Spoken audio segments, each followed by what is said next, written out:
민수기 17장 6절에서 11절까지의 말씀입니다. 모세가 이스라엘 자손에게 말하니 각 지도자마다 지팡이 하나씩을 그에게 주었다. 각 종족마다 한 지도자의 지팡이가 하나씩이므로 지팡이는 12개였다. 아론의 지팡이도 그 지팡이들 가운데 있었다. 모세는 그 지팡이들을 증거의 장막 안 주님 앞에 놓았다. 이튿날이 되어 모세가 증거의 장막 안으로 들어갔다. 레위 집안 아론의 지팡이에는 움이 돋았을 뿐 아니라 싹이 나고 꽃이 피고 감복숭아 열매까지 맺은 것이 아닌가. 모세는 모든 지팡이를 주 앞에 이스라엘 자손 모두에게로 가지고 나왔다. 그들은 그것들을 보았다. 저마다 자신의 지팡이를 집어들었다. 주님께서 모세에게 말씀하셨다. 아론의 지팡이는 증거궤 앞으로 도로 가져다 놓아 반역하는 사람들에게 표적이 되도록 잘 간직하여라. 너는 다시는 그들이 나를 거역하여 원망하지 못하게 하여라. 그래야만 그들이 죽지 아니할 것이다. 모세는 주님께서 명하신 대로 하였다. 아멘.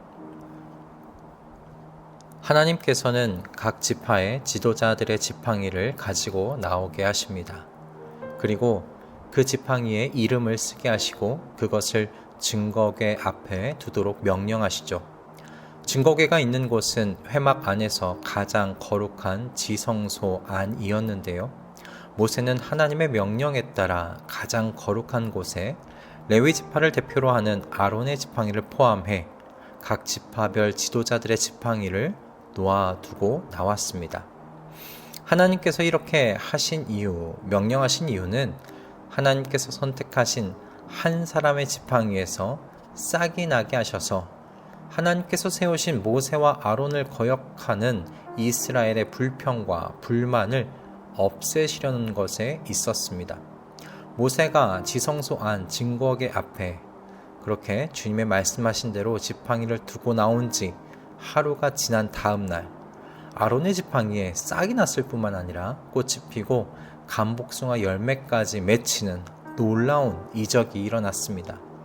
이 이적을 통해서 하나님께서는 이스라엘에게 아론을 제사장으로 허락하셨으며 또한 그를 통해서만 이스라엘이 하나님 앞에 나올 수 있도록 선택하셨음을 분명히 하십니다.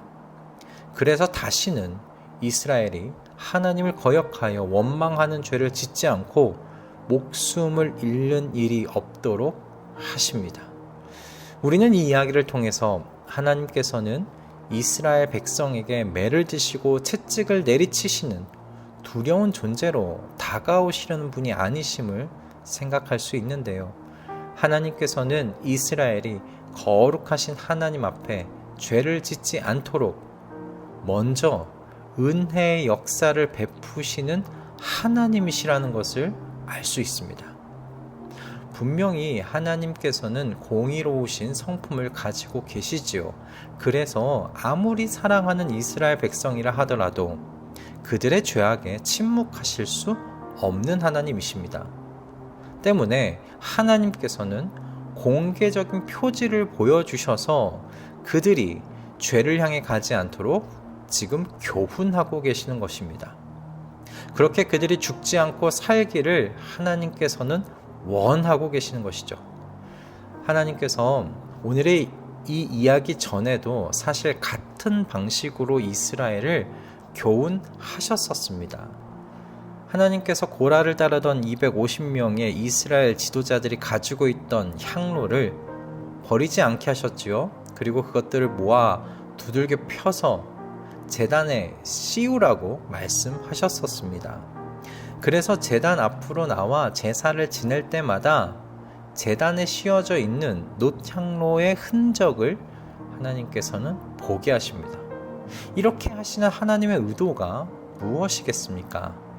이스라엘 백성들이 제단에 펼쳐져 씌워진 250명의 지도자들, 그 죽은 지도자들의 놋향로를 볼 때마다 하나님을 거역하고 반역한 죄를 지은 사람들의 최후를 기억나게 하시려는 것이 아니겠습니까? 그래서 다시는 이와 같은 동일한 죄를 지어서 죽는 일이 없게 하시기 위함이셨다. 우리는 그렇게 생각할 수 있지요. 그러나 불행하게도 하나님의 명령을 거역하며 모세와 아론에게 대항하는 사람들이 일어났고, 그 결과 고라와 그를 따르던 250명의 무리를 포함해 총 15,000명에 달하는 사람들이 죽음에 이르게 되었습니다. 그러므로 오늘 이 말씀은 우리에게 분명한 교훈을 제공합니다. 하나님께서는 하나님의 백성들에게 죄에 대한 징계를 숨기지 않으시고 분명하게 말씀하십니다. 그래서 죄를 향해 걷지 않고 생명의 길로 걷기를 원하시는 하나님이시라는 것을 분명히 우리에게 이야기해 줍니다. 저는 이것이 하나님의 은혜의 방식이라고 생각했습니다.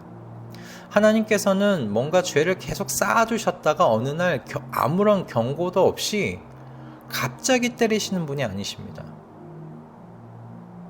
하나님께서는 계속 경고하십니다. 죄에 대한 과거의 징계를 기억나게 하시고 죄로부터 떠나 살 것을 분명하게 그리고 지속적으로 가르치십니다. 여러분, 선지서를 보면 하나님께서는 이스라엘에게 선지자들을 계속 보내셨습니다. 그래서 그들을 통해 이스라엘의 죄를 드러내시고 회개할 것을 촉구하시지요. 하나님께서는 먼저 은혜의 방식으로 일하십니다. 은총의 시간을 주시는 것입니다. 그래서 감복숭아 열매가 맺혀진 아론의 지팡이는요, 그저 놀라운 하나님의 이적의 결과물이 아니에요. 이스라엘 백성에게 베푸시는 하나님의 은혜의 표지이며 동시에 하나님을 거역하여 원망하는 죄에 대한 결과를 기억나게끔 하는 표지라고 볼 수 있는 것이죠. 하나님의 공의와 은혜가 이 감복숭아 열매가 맺힌 아론의 지팡이를 통해 이스라엘 백성들에게 교훈되었던 것입니다. 저는 하나님께서 지금도 동일한 방식으로 온 인류에게 메시지를 보내고 계시다고 믿습니다. 그 방식은 바로 예수 그리스도의 십자가입니다. 하나님께서 세우신 이 십자가는 끝까지 예수 그리스도를 나의 왕으로 모시지 않고 하나님을 거역하는 자들에게 임하게 될 하나님의 공의의 심판이 어떤 것인지를 알려주죠. 그리고 동시에 예수 그리스도를 왕으로 모시는 사람들에게는 그들의 모든 죄를 용서하시며 의롭게 여겨주시는 하나님의 한량없는 사랑과 은혜를 교훈해 줍니다. 그래서 십자가가 하나님의 사랑과 은혜의 표지이면서 동시에 공의와 정의의 표지로 불리는 것입니다. 과거 이스라엘을 아론의 지팡이로 교훈하셨다면 오늘날 하나님께서는 예수 그리스도의 십자가로 온 인류를 교훈하고 계십니다. 하나님께서 창조하신 만물 속에서 하나님을 거역하는 존재는 인간들 외에는 없습니다. 오늘 말씀을 통해서도 그렇죠. 하나님을 거역하며 살아가는 존재들은 인간들입니다. 인간을 제외한 하나님께서 창조하신 모든 만물은요, 하나님의 말씀을 따라 운행되고 존재하죠.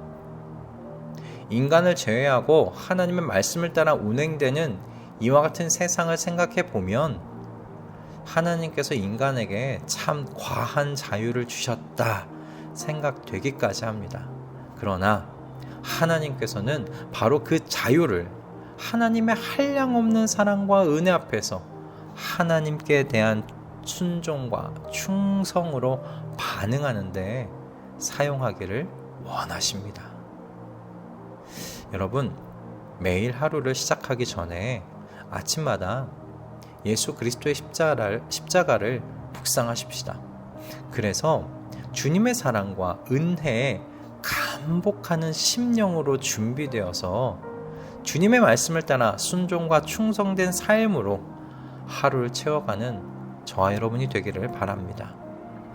우리의 그런 하루하루의 삶이 살아계신 하나님께서 세우신 예수 그리스도의 십자가를 세상이 바라보고 목도하도록 인도하게 될 것이라 믿습니다. 기도하겠습니다. 주님께서는 우리의 연약하신 것을 아시어서 깨어 있도록 분명한 은혜의 표지를 세워 두셨습니다. 이스라엘에게 아론의 지팡이가 있었다면 오늘날 하나님께서는 예수의 십자가를 통해 하나님의 백성들이 하나님을 거역하며 살아가는 길을 걷지 못하도록 깨우십니다. 그러니 주님, 매일 아침마다 예수 그리스도의 십자가를 묵상하게 하셔서 하나님의 사랑과 은혜에 감복되게 하여 주시옵소서. 그래서 주님을 거역하는 길 걷기를 두려워하는 깨어있는 심령이 되어 살아가는 길, 생명의 길을 걷게 하여 주시옵소서. 예수 그리스도의 이름으로 기도드립니다. 아멘.